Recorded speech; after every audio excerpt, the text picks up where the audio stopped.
Hi all, welcome to Sangeetha blogs Kannada. ಇವತ್ತು restaurant ಸ್ಟೈಲ್ನಲ್ಲಿ paneer butter masala ಮಾಡೋದನ್ನ ತಿಳಿಸ್ಕೊಡ್ತಾ ಇದ್ದೀನಿ. ಚಪಾತಿ, ಪೂರಿ, ಅನ್ನ, ರೊಟ್ಟಿ ಯಾವುದಾದ್ರೂ ಆಗಿರ್ಬೋದು, ಎಲ್ಲದರಲ್ಲೂ ಸೂಪರಾಗಿರುತ್ತೆ. ಸೊ ಯಾರೆಲ್ಲ ನನ್ನ ಚಾನಲ್ ಸಬ್ಸ್ಕ್ರೈಬ್ ಮಾಡದೆ ನೋಡ್ತಿದ್ದೀರಾ, ಪ್ಲೀಸ್ ಸಬ್ಸ್ಕ್ರೈಬ್ ಮಾಡ್ಕೊಂಡು ನೋಡಿ. ಹೇಗೆ ಮಾಡೋದು ಅಂತ ತೋರಿಸ್ತೀನಿ ಬನ್ನಿ. ಮೊದಲಿಗೆ ನಾನು ಪನ್ನೀರ್ ಕಟ್ ಮಾಡಿ ಎತ್ತಿಟ್ಕೊಂಡಿದ್ದೀನಿ ಒಂದು ಬೌಲಿಗೆ. 1 ಗಡ್ಡೆಯಷ್ಟು ಬೆಳ್ಳುಳ್ಳಿ ಸುಲಿದಿಟ್ಕೊಂಡಿದ್ದೀನಿ. ಹಾಗೆ 1 ಇಂಚಷ್ಟು ಶುಂಠಿನ ಕಟ್ ಮಾಡಿ ಎತ್ತಿಟ್ಕೊಂಡಿದ್ದೀನಿ. ಹಾಗೆ ಒಂದು 3 ಟೊಮೆಟೊ, ಒಂದು 3 ಈರುಳ್ಳಿ, ಹಾಗೆ ಗೋಡಂಬಿ ಒಂದು 10ರಿಂದ 15, ಸೋಂಪು, ಚಕ್ಕೆ, ಲವಂಗ, ಯಾಲಕ್ಕಿ ಇಷ್ಟನ್ನು ಎತ್ತಿಟ್ಕೊಂಡಿದ್ದೀನಿ. ಈಗ ಹೇಗೆ ಮಾಡೋದು ಅಂತ ನೋಡೋಣ ಬನ್ನಿ. ಈಗ ಗ್ಯಾಸ್ ಮೇಲೆ ಒಂದು ಕಡಾಯಿ ಇಟ್ಟು ಅದಕ್ಕೆ ಒಂದು 3ರಿಂದ 4 ಟೇಬಲ್ ಸ್ಪೂನಷ್ಟು ಎಣ್ಣೆ ಹಾಕ್ಕೊಳ್ಳಿ. ಎಣ್ಣೆ ಕಾದ ನಂತರ ಆವಾಗಲೇ ಎತ್ತಿಟ್ಕೊಂಡಿದ್ವಲ್ಲ ಸೋಂಪು, ಚಕ್ಕೆ, ಲವಂಗ ಅವನ್ನೆಲ್ಲ ಸೇರಿಸ್ಕೋಬೇಕು. ಸೇರಿಸ್ಕೊಂಡು ಲೋ ಫ್ಲೇಮಲ್ಲೇ ಸೇರಿಸ್ಕೊಳ್ಳಿ, ಇಲ್ಲಾಂದರೆ ಸೀದೋಗುತ್ತೆ. ಲೋ ಫ್ಲೇಮಲ್ಲೇ ಇಟ್ಕೊಂಡು ಮಾಡ್ಕೊಳ್ಳಿ. ಹಾಕ್ಕೊಂಡು ಸ್ವಲ್ಪ ಕೈ ಆಡಿಸ್ಕೋಬೇಕು. ಕೈ ಆಡಿಸ್ಕೊಂಡ ನಂತರ ಕಟ್ ಮಾಡಿ ಇಟ್ಕೊಂಡಿರೋ ಈರುಳ್ಳಿನ ಸೇರಿಸ್ಕೊತಾ ಇದ್ದೀನಿ. ಈರುಳ್ಳಿನ ಚೆನ್ನಾಗಿ ಸ್ವಲ್ಪ ಫ್ರೈ ಮಾಡ್ಕೋಬೇಕು, ಅಂದರೆ ಬ್ರೌನಿಷ್ ಕಲರ್ ಆಗೋವರೆಗೂ ಫ್ರೈ ಮಾಡ್ಕೋಬೇಕು. ಅದು ಫ್ರೈ ಆದ ನಂತರ ಟೊಮೆಟೊ ಸೇರಿಸ್ಕೊತಾ ಇದ್ದೀನಿ. ಒಂದು 3 ಟೊಮೆಟೊ ಹಾಕ್ಕೊಂಡಿದ್ದೀನಿ. ಹುಳಿ ಟೊಮೆಟೊನ ಸೇರಿಸ್ಕೊಂಡಿದ್ದೀನಿ. ಅದನ್ನು ಸ್ವಲ್ಪ ಹಾಗೆ ಫ್ರೈ ಮಾಡ್ಕೊತಾ ಇದ್ದೀನಿ. ಅದು ಟೊಮೆಟೊ ಎಲ್ಲ ಪೇಸ್ಟ್ ಥರ ಆಗೋ ಥರ ಫ್ರೈ ಮಾಡ್ಕೋಬೇಕು. ಹಾಗೆ ನಂತರ ಗೋಡಂಬಿ ಹಾಕ್ಕೊತಾ ಇದ್ದೀನಿ. ಈ ಪನ್ನೀರ್ಗೆ ಗೋಡಂಬಿನೇ ತುಂಬಾ ರಿಚ್ಚು, ಅಂದರೆ ಗೋಡಂಬಿ ಹಾಕೋದ್ರಿಂದ ತುಂಬಾ ರುಚಿ ಕೊಡುತ್ತೆ, ಫ್ಲೇವರು ಚೆನ್ನಾಗಿರುತ್ತೆ. ಹಾಗಾಗಿ ಸ್ವಲ್ಪ ನಾನು ಗೋಡಂಬಿ ಜಾಸ್ತಿನೇ ಹಾಕಿದ್ದೀನಿ. ಈ ಥರ ಆದಮೇಲೆ ಸ್ವಲ್ಪ ಒಂದು ಅರ್ಧ ಗ್ಲಾಸಷ್ಟು ನೀರು ಹಾಕ್ಕೊಂಡು ಕುದಿಸ್ಕೋಬೇಕು. ಅದು ಸ್ವಲ್ಪ ಟೊಮೊಟೊ ಎಲ್ಲ ರೋಸ್ಟ್ ಆಗೋ ರೀತಿ ಇರಬೇಕು, ಹಾಗೆ ಮಾಡ್ಕೋಬೇಕು.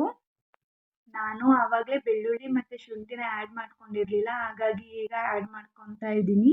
ನೀವು ಮುಂಚೆನೇ ಆ್ಯಡ್ ಮಾಡ್ಕೊಳ್ಳಿ. ಆ್ಯಡ್ ಮಾಡಿಕೊಂಡು ಸ್ವಲ್ಪ ಹಾಗೆ ಕೈ ಆಡಿಸ್ಕೊತಾ ಇದ್ದೀನಿ. ಅದು ಹಾಗೆ ಸ್ವಲ್ಪ ಡ್ರೈ ಆಗೋವರೆಗೂ ಬಿಟ್ಕೋಬೇಕು. ಲಿಡ್ ಕ್ಲೋಸ್ ಮಾಡಿಬಿಟ್ಟು ಅದು ಸ್ವಲ್ಪ ಡ್ರೈ ಆಗಲಿ, ಹಾಗೆ ಬಿಟ್ಕೊಳ್ಳಿ.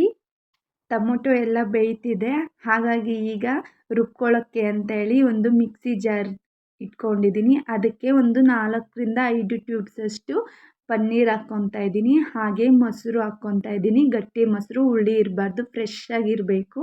ಮೊಸರು ಸೇರಿಸ್ಕೊಂಡು ಗ್ರೈಂಡ್ ಮಾಡಿ ಎತ್ತಿಟ್ಕೊತಾ ಇದ್ದೀನಿ.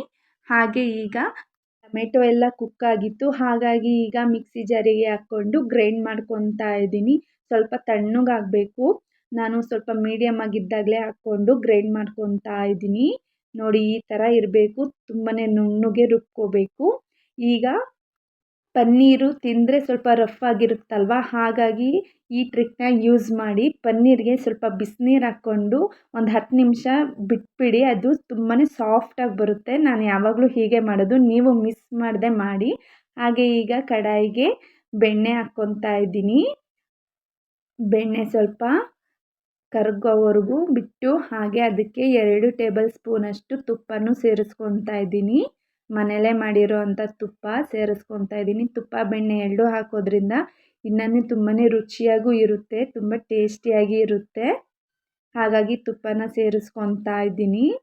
ತುಪ್ಪ ಎಲ್ಲ ಕಾದ ನಂತರ 1 ಟೇಬಲ್ ಸ್ಪೂನಷ್ಟು ರೆಡ್ ಚಿಲ್ಲಿನ ಸೇರಿಸ್ಕೋಬೇಕು. ಲೋ ಫ್ಲೇಮಲ್ಲಿ ಇಟ್ಟು ಹಾಕ್ಕೊಳ್ಳಿ, ಇಲ್ಲಾಂದರೆ ಸೀದೋಗ್ಬಿಡುತ್ತೆ. ಈ ರೀತಿ ಮಾಡೋದ್ರಿಂದ ಡಾಬಾ ಸ್ಟೈಲಲ್ಲಿ ಮಾಡೋ ರೀತಿಯೇ ಇರುತ್ತೆ, ಪಕ್ಕ ಹೋಟೆಲಲ್ಲಿ ತಿನ್ನೋ ರೀತಿಯೇ ಇರುತ್ತೆ ಪನ್ನೀರ್ ಬಟರ್ ಮಸಾಲ. ಹಾಗೆ ಅದಕ್ಕೆ ರುಬ್ಬಿಟ್ಕೊಂಡಿರೋ ಅಂಥ ಮಸಾಲಾನ ಹಾಕ್ಕೋಬೇಕು. ಹಾಕ್ಕೊಂಡು ಸ್ವಲ್ಪ ಕೈ ಆಡಿಸ್ಕೋಬೇಕು. ನೋಡಿದ್ರಲ್ಲ, ಕಲ್ಲರ್ ಎಷ್ಟು ಚೆನ್ನಾಗಿ ಕಾಣಿಸ್ತಿದೆ, ಎಷ್ಟು ರಿಚ್ಚಾಗಿ ಕಾಣಿಸ್ತಿದೆ. ಹಾಗೆ ನಾವು ಆವಾಗಲೇ ಪನ್ನೀರ್ ಮತ್ತು ಮೊಸರನ್ನ ರುಬ್ಬಿಟ್ಕೊಂಡಿದ್ವಲ್ಲ, ಅದನ್ನು ಸ್ವಲ್ಪ ಸೇರಿಸ್ಕೊಂಡು ಕೈ ಆಡಿಸ್ಕೊಬೇಕು. ನೋಡಿದ್ರಲ್ಲ ಇವಾಗ ಎಷ್ಟು ಕ್ರೀಮಿಯಾಗಿ ಕಾಣಿಸ್ತಾ ಇದೆ ಅಂತ ಹೇಳಿ. ತುಂಬಾ ರುಚಿಯಾಗಿರುತ್ತೆ. ನಮಗಂತೂ ತುಂಬಾ ಇಷ್ಟ ಈ ಪನ್ನೀರ್ ಬಟರ್ ಮಸಾಲ. ನೀವು ಮಿಸ್ ಮಾಡದೆ ಮನೇಲಿ ಟ್ರೈ ಮಾಡಿ. ರುಚಿಗೆ ತಕ್ಕಷ್ಟು ಉಪ್ಪು ಹಾಕ್ಕೊಂಡು ಲಿಡ್ ಕ್ಲೋಸ್ ಮಾಡಿ. ಈಗ ಈ ಕಡೆ ಪನ್ನೀರನ್ನು ನೋಡಿ ಎಷ್ಟು ಸಾಫ್ಟಾಗಿದೆ ಅಂತ ಹೇಳಿ, ಸ್ಮೂತಾಗಿ. ಈ ಥರ ನೀವು ಮಿಸ್ ಮಾಡದೆ ಟ್ರೈ ಮಾಡಿ ನೋಡಿ, ನೀವೇ ಕಮೆಂಟ್ ಮಾಡ್ತೀರಾ ತುಂಬಾ ರುಚಿಯಾಗಿ ಬಂದಿತ್ತು ಅಂತ ಹೇಳಿ. ಈ ಕಡೆ ಮಸಾಲೆ ಎಲ್ಲ ಕುದೀತಿದೆ. ಇದಕ್ಕೆ ಈಗ ಪನ್ನೀರನ್ನ ಆ್ಯಡ್ ಮಾಡ್ಕೋಬೇಕು. ಪನ್ನೀರನ್ನ ಆ್ಯಡ್ ಮಾಡ್ಕೊಳ್ಳಿ. ಸ್ವಲ್ಪ ದೂರನೇ ಹಾಕ್ಕೊಳ್ಳಿ, ಎಲ್ಲ ಒಂದೇ ಕಡೆ ಹಾಕ್ಕೋಬೇಡಿ.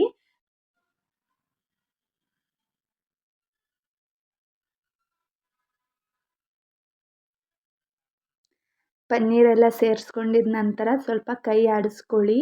ನೋಡಿದ್ರಲ್ಲ ಎಷ್ಟು ಚೆನ್ನಾಗಿ ಕಾಣಿಸ್ತಿದೆ ಅಂತ ಹೇಳಿ. ಕಲ್ಲರೆಲ್ಲ ನಾನು ಯಾವುದೇ ಅಂಗಡಿಯ ಏನೂ ಯೂಸ್ ಮಾಡ್ದಂಗೆ ಮಾಡ್ತಾಯಿದ್ದೀನಿ. ಕ್ರೀಮು ಅವೆಲ್ಲ ಏನೂ ಯೂಸ್ ಮಾಡಿಲ್ಲ. ನೀವು ಮಿಸ್ ಮಾಡದೆ ಇದೇ ರೀತಿನ ಟ್ರೈ ಮಾಡಿ. ಹಾಗೆ ಇದಕ್ಕೆ 1 ಟೇಬಲ್ ಸ್ಪೂನಷ್ಟು ಗರಂ ಮಸಾಲ ಹಾಕ್ಕೊತಾ ಇದ್ದೀನಿ. ಗರಂ ಮಸಾಲ ಹಾಕ್ಕೊಂಡು ಸ್ವಲ್ಪ ಹಾಗೆ ಕೈ ಆಡಿಸ್ಕೊತಾ ಇದ್ದೀನಿ, ಮಿಕ್ಸ್ ಮಾಡ್ಕೊತಾ ಇದ್ದೀನಿ.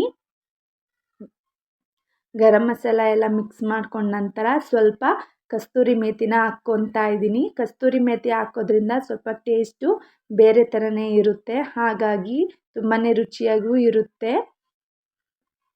ಕಸ್ತೂರಿ ಮೇಥಿ ಎಲ್ಲ ಹಾಕ್ಕೊಂಡ ನಂತರ ಸ್ವಲ್ಪ ಕೈ ಆಡಿಸ್ಕೊಂಡು ಅದನ್ನು ಸ್ವಲ್ಪ ಬೇಯಲಿಕ್ಕೆ ಬಿಡಬೇಕು.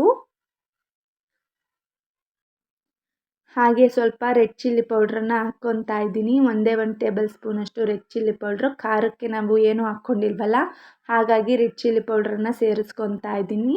ಸೇರಿಸ್ಕೊಂಡು ನಂತರ ಹಾಗೆ ಲಾಸ್ಟಿಗೆ ಸ್ವಲ್ಪ ಬೆಣ್ಣೆ ಹಾಕ್ಕೊತಾ ಇದ್ದೀನಿ. ಬೆಣ್ಣೆನೇ ಅಲ್ವಾ ಪನ್ನೀರಿಗೆ ತುಂಬಾ ಟೇಸ್ಟ್ ಕೊಡೋದು, ಹಾಗಾಗಿ ಸ್ವಲ್ಪ ಬೆಣ್ಣೆ ಹಾಕ್ಕೊಂಡು ಲಿಡ್ ಕ್ಲೋಸ್ ಮಾಡ್ತಾ ಇದ್ದೀನಿ. ನೋಡಿದ್ರಲ್ಲ ಹೇಗೆ ಕಾಣಿಸ್ತಿದೆ ಅಂತ ಹೇಳಿ. ತುಂಬಾ ರುಚಿಯಾಗಿರುತ್ತೆ. ಮನೇಲಿ ಮಿಸ್ ಮಾಡದೆ ಟ್ರೈ ಮಾಡಿ. ನೋಡಿದ್ರಲ್ಲ ಇವತ್ತಿನ ಬ್ಲಾಗ್ ಇಷ್ಟೇ. ಪ್ಲೀಸ್ ಒಂದು ಲೈಕ್ ಮಾಡಿ, ಶೇರ್ ಮಾಡಿ, ಕಾಮೆಂಟ್ ಮಾಡಿ, ಸಬ್ಸ್ಕ್ರೈಬ್ ಮಾಡಿ. Thank you.